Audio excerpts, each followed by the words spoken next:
un invité, on a trouvé un invité. Donc c'est quelqu'un que vous connaissez un peu. I'm going to translate and talk in French and English and we're going to... Awesome. So please sit. Yes. So welcome and thank you. Have to have you Again. Yes, again. So yeah. It's always a pleasure. Yeah, last time was Periverse. Yes. Yes. Right. That was good. It was nice. Periverse was very, very nice. Yeah. You missed it. It was good. Yeah. The community that was there was really, really cool and warm. Yeah. In itself is a great... Yeah. The director is very excited about it. Yeah. Oui, on... You must travel a lot. A bit. Yeah. Not too much. Whoa, hey. Sorry. Oh. It's okay. Because last time I saw you, it was in Austin. Yeah. And yeah, I mean, is it something common for the game developer to travel that much?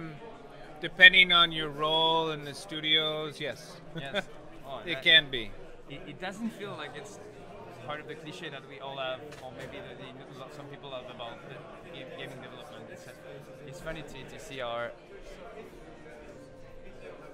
it can be like people moving all around the place, and it's Yeah, no, but if you think about the times traveling and hanging out, it was, BritizenCon, of course.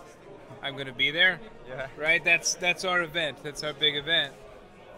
Stuff like this, stuff like Periverse, stuff like Con 42 in Germany. These are all building community. So if the community is going to take their time and spend their energy and money to have these events, if I have the time to hop on a plane for an hour and come support, absolutely I will. Yeah, and that's great because it's also what makes Star Citizen very specific and unique in the way it's developed. We asked a lot of developers that came in to say hi, like what it was for them to work in CIG compared to other classical experiences, and they all have the same thing they say. It's like it's so amazing to be able to adjust and interact with the community while developing the game, because most of the time it's like we put everything we have in a project for 5 years or more, and we don't have any idea, but all the community will receive it. So. Donc là en fait on vient de refaire un peu le monde parce qu'effectivement Brian Chambers on le voit souvent, on a pu le voir à la Pariverse, on a pu le voir lors d'autres events, Kane l'a vu à Austin, mais on l'a vu aussi, on le voit aussi forcément pour les BritizenCon et pour des Merci, et c'est tout simplement, on en revient au fait et à ce qui a été établi durant toute cette journée, c'est qu'effectivement pour les développeurs, ce qui change par rapport au reste de l'industrie ici avec CIG, c'est l'aspect communautaire, le fait que ce soit vivant dans cette communauté et que du coup il y ait énormément d'interactions et que du coup ça les met dans une position dans laquelle il y a l'interaction, il y a des choses à faire avec la communauté et c'est un énorme gain pour eux en termes de développement et en termes d'environnement tout simplement, dans la façon d'appréhender le jeu et ce que ça peut être. Donc voilà, on est revenu au basique.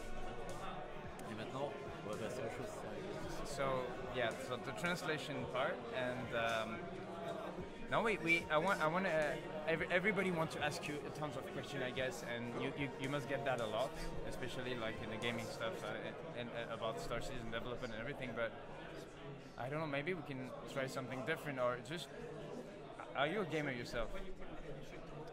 Yeah, as much as I can be. As much as you can. Meaning, I don't have a lot of time, so, but yeah, I am. Like, well, were you a gamer before you were working in the industry, or? Yeah, well, I can tell you, I still have my Atari 2600, and I have probably 120 different cartridges. Okay.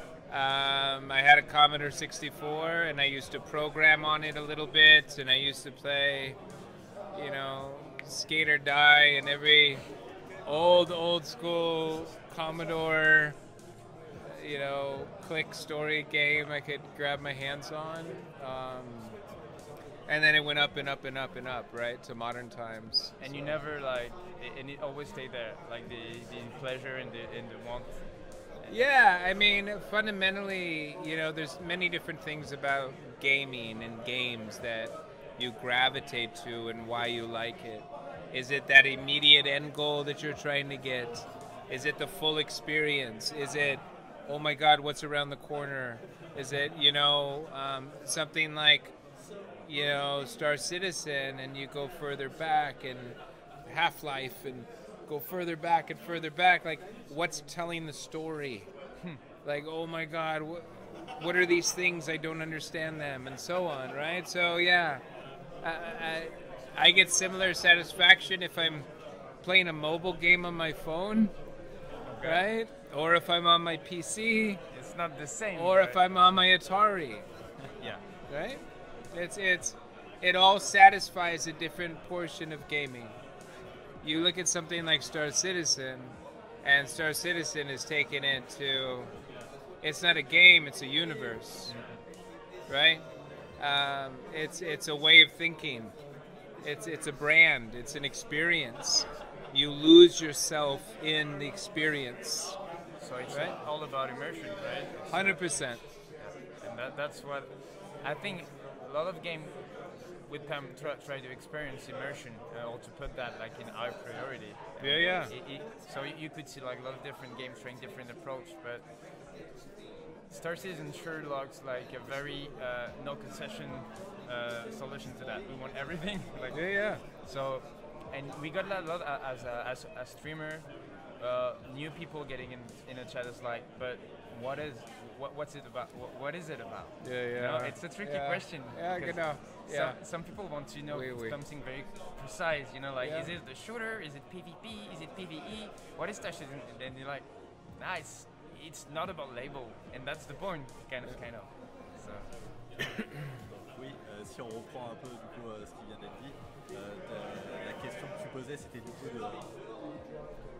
La question posée, c'était du coup de savoir quel était, si Brian Chambers jouait à des jeux vidéo. Alors il a embrayé sur l'idée qu'effectivement il jouait notamment, il jouait autant qu'il pouvait avec le temps qu'il avait, pas énormément, clairement pas.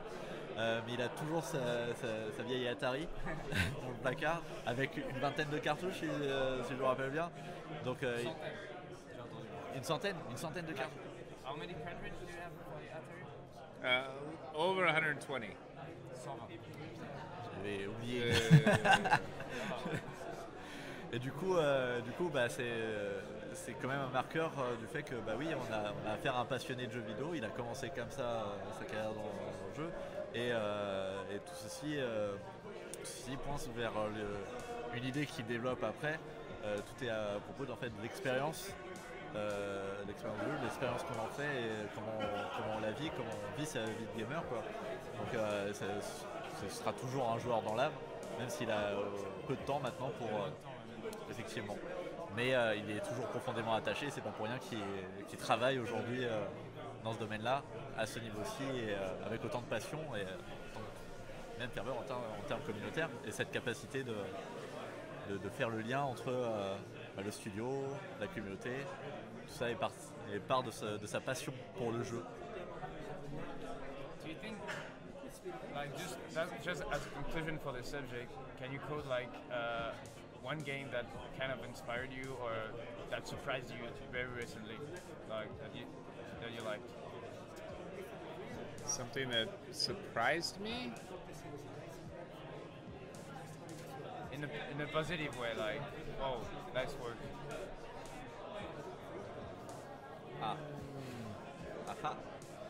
I don't know.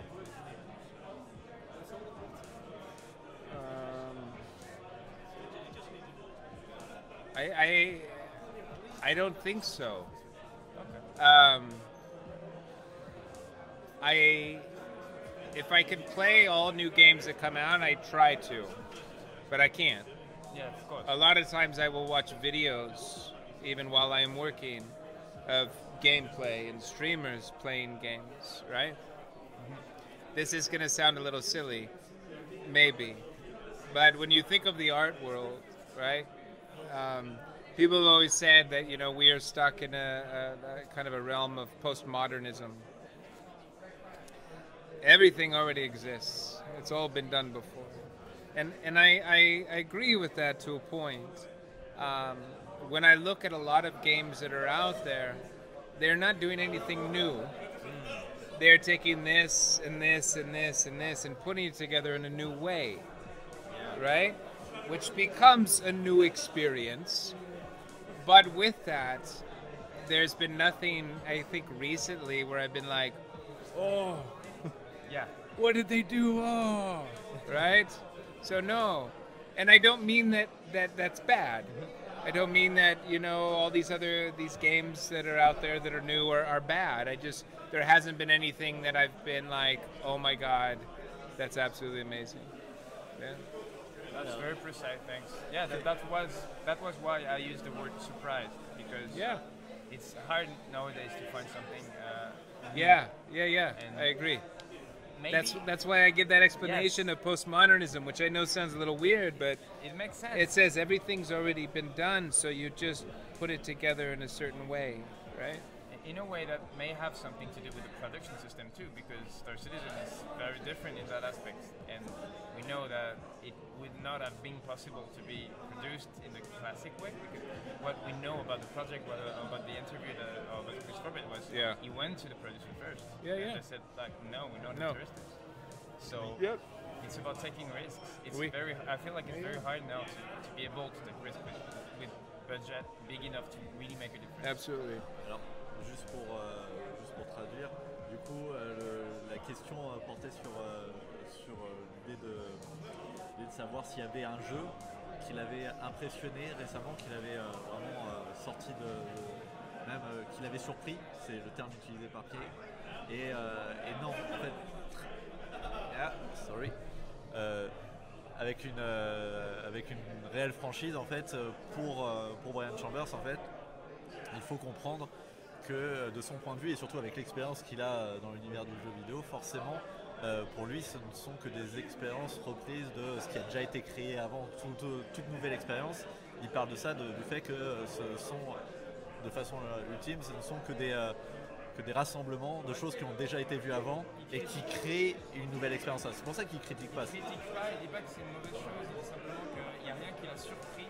Non. En mode waouh, c'est vraiment nouveau ça. Exact. C'est plus ou moins là où ça n'a rien de mauvais parce qu'au contraire il y a de très bons jeux, mais ça ne crée plus une surprise telle qu'on pouvait l'avoir au début du jeu vidéo quand tu avais tout de suite un nouveau langage, une nouvelle façon de percevoir le divertissement et un média.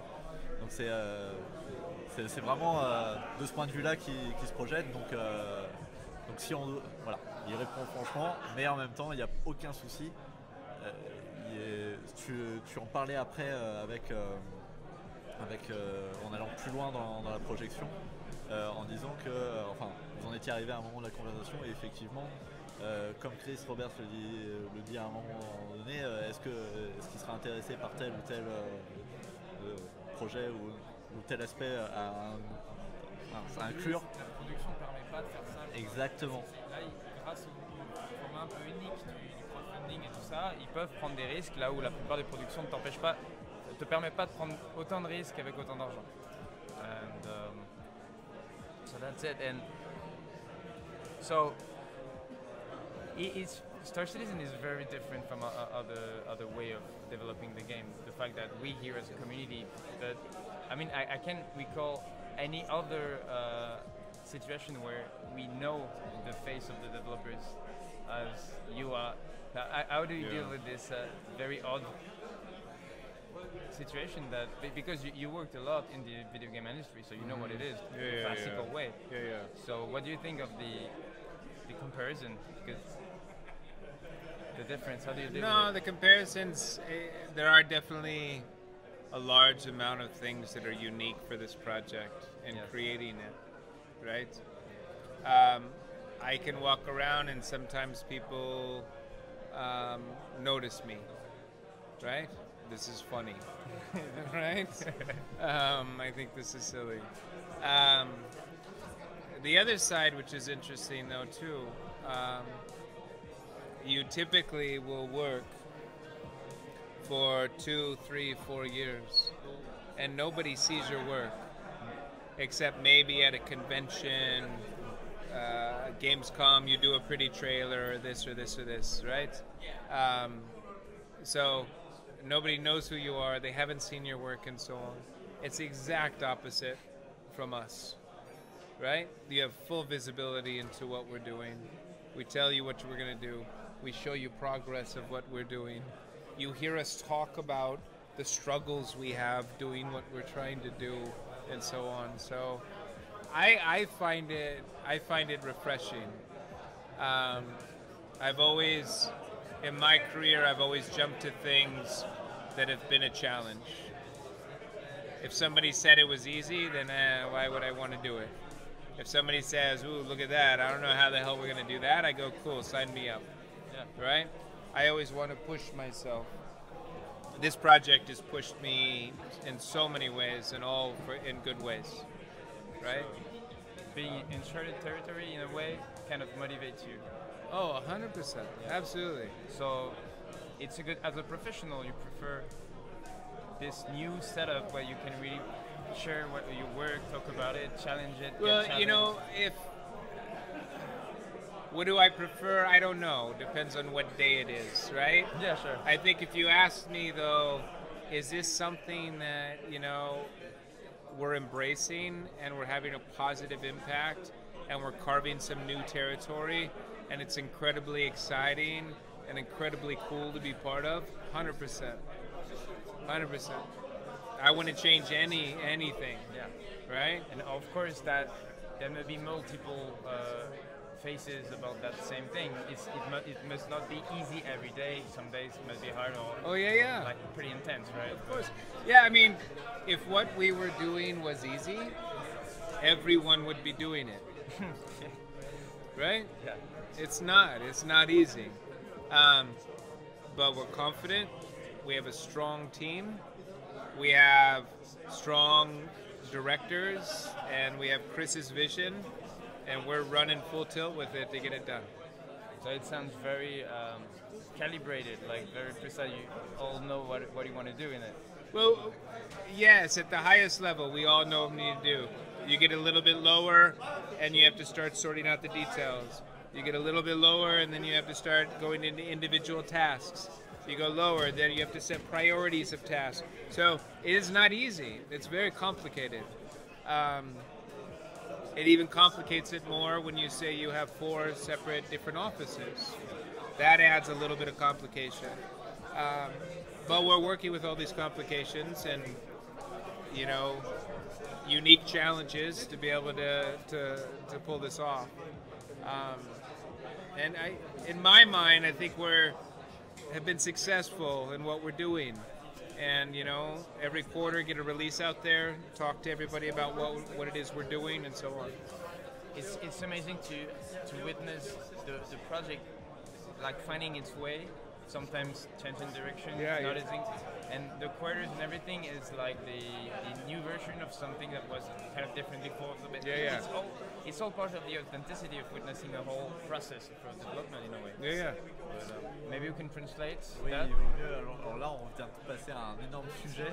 Ouais, alors la question c'était, finalement, la question qu'on a posée un peu à tous les développeurs qui sont venus ici, à savoir, c'est quoi la différence, puisque Brian Chambers, il a énormément travaillé dans le jeu vidéo, ça fait des dizaines d'années qu'il travaille dans le jeu vidéo, et donc c'est comment il gère finalement la différence de projet, parce que ça est vraiment très particulier.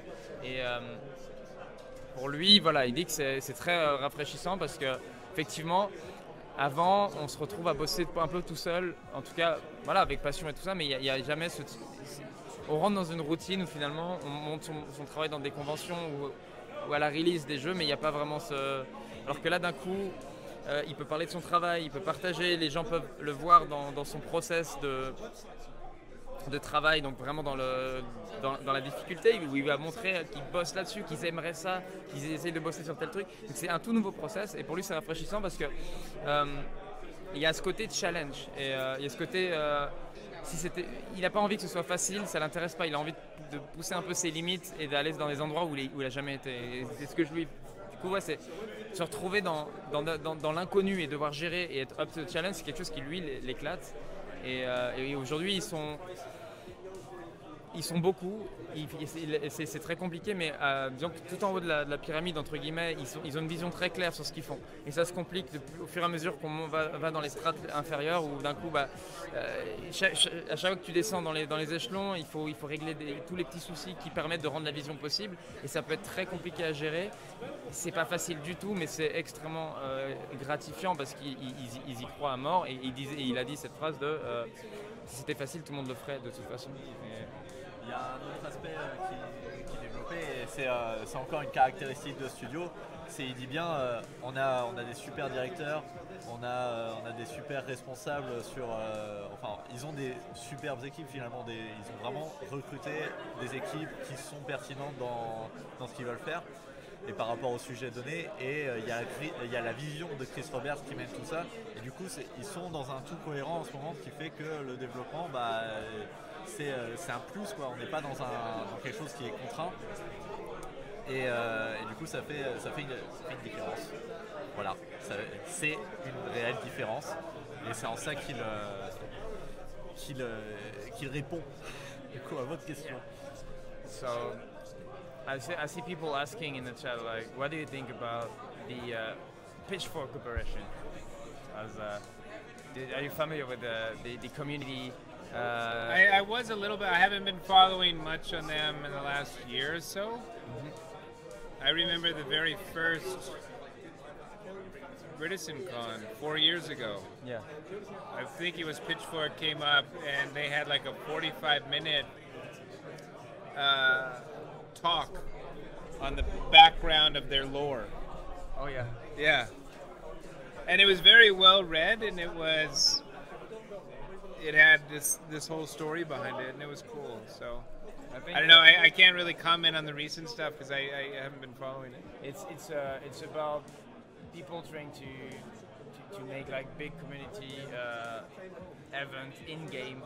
I think at first it was about using the fact that if there would probably be a wipe before the beta or the release, and before that wipe, like everybody should go and try to go attack Vandal Space in a big epic battle, losing everything. So, and after that, I think Chris Roberts says like maybe there will be no wipe between the beta and the release, because we want this world to be living when it becomes something far more dangerous all of a sudden. Yes.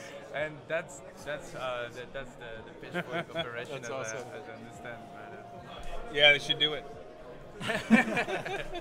Voilà, je pense que vous avez votre réponse. Voilà, J'adore l'idée de ce qu'est Pitchfork. Donc, Kane lui a décrit du coup le principe de l'opération Pitchfork, qui arrivera normalement en bêta, donc en phase bêta, et la simple idée qu'effectivement ce qu'on a gagné ou perdu en jeu durant la bêta puisse rester quand on arrivera à la release. Forcément ça devient hyper touchy, mais en même temps hyper exaltant. Donc c'est génial.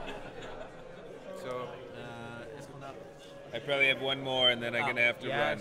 Yeah, sure. I mean, maybe one last question for the chat, and non, c'est pas une question. Cette fraîcheur de création, oui.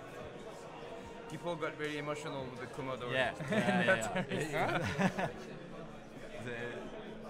They heard Commodore and Yes. Passion. yeah. It's not really question. It's people are grateful. Like Star Citizen bring it's refreshing for the video game creation. I think, as you were saying previous and talking about, it's refreshing for me, right? Yeah. I'm not stuck in a room, and although you still put the passion into the game, it's refreshing to me that we're building this in a way that we can pivot if we need to, because community thinks things should drive a certain way. Yes. That we have the freedom to get things done because we know they should be done, and we're not pivoting because we're a publicly traded company on the stock market. We make the decisions for the players, right, in the game. And that's what we do, and that's our passion, and we're able to put all of this energy and these years and years of experience in to build this with that passion. Yeah, and it's the unique nature of that, because it's like you have like the freedom of independent developers, but with the budget of those of Electronic Arts or any companies like. And it's because of people like you and building this community and taking your time to help push this and share this game that enables us to make this game. So that is why I come to these. Yeah. This is why I come to Paris. And it was right. So much fun. This is why. I think passion is contagious. Absolutely. When we see people trying to push boundaries. Yeah. And we feel like we can relate to what the project is for. I mean, it's just igniting some passion we all have. And in a way, I will speak for myself, but I'm very, very passionate about the project in itself. But I'm so much passionate, not so much more, but I'm also passionate about what it could bring to the industry. Yeah. I mean, if it could inspire this other way of. 100%. Yeah, the potential of it is absolutely huge. So maybe that it's not even the video game side; it's about the funding side. The fact that we can be managing a very high budget, so we can do really significant work in the industry in a different way that just being in the system production that has been going on for a long time in cinema and everything. You don't, in the end, you don't just become then a receiver of this game. You're along for the journey. Do you know what I mean? Yes. You don't just go, oh, that game looks cool, I'll buy this. No, you're there on the journey of get involved. 100%. 100%. And I hope, that it can show other ways to create stuff, and the inspiration will move on. Yeah. I'm sure this is already inspiring some other games, or. I would hope so. Absolutely. Absolutely. It's awesome. So we're gonna translate everything now. Maybe we can release you, so you don't have to listen to all the French. Merci beaucoup. Again. And yes, pleasure. Very pleasure. Okay. Very pleasure. Merci. See you again. Absolutely. Ciao. Bye. Voilà, c'était Brian Chambers, les gens.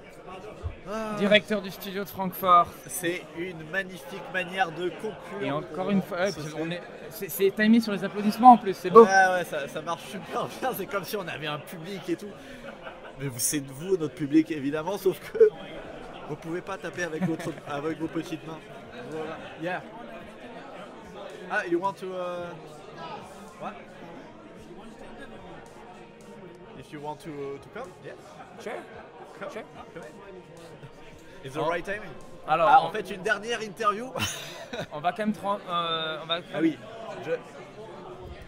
We just have a translation to... what Brian Chambers said, and then we be up. So, alors...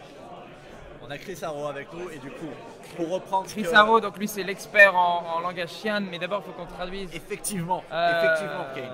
Alors, pour remonter le temps. On était loin, là on était vraiment sur l'idée que, d'un côté, chez CIG, effectivement, ils ont cette indépendance de développeurs pas affiliés à un gros éditeur, et en même temps, ils ont effectivement les fonds d'une énorme compagnie actuellement pour développer leur jeu. Et de ce postulat-là, Brian Chambers était parti sur l'idée que ça c'était dû à nous, et que c'était pour ça qu'il venait à des événements comme ça, c'est pour ça qu'il y avait ces interactions-là. Parce que c'est cette interaction-là qui fait que ce projet marche aussi, quoi. Donc, et avant ça, donc on lui avait parlé de Pitchfork, on lui a écrit un petit peu, et du coup ça l'a fait rire, parce que je pense qu'il n'était pas vraiment au courant, parce que lui il bosse sur d'autres trucs. Et puis je pense que voilà, il est directeur de studio, le mec il a vraiment peu de temps. Ouais, il a déjà certainement dû entendre, mais c'est vrai que c'est ça, il se souvenait qu'à la première BritizenCon il y a 4 ans, ils en avaient parlé. Et voilà. Non, Mais en gros, il est vraiment hyper heureux d'être dans ce schéma-là, qui pour lui, il parle vraiment de lui. Hein. Il parle à chaque fois, il parle de lui. Il dit moi, ça me rafraîchit de bosser comme ça. C'est différent.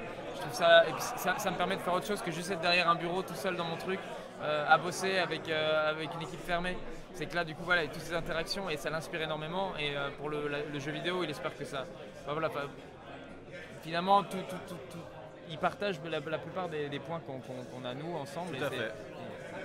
Tout à fait, il est énormément dans l'aspect communautaire est quelque chose qu'il garde en vue et c'est quelque chose qui le motive quoi, dans son travail. Donc forcément, c'est une chose en amélioration.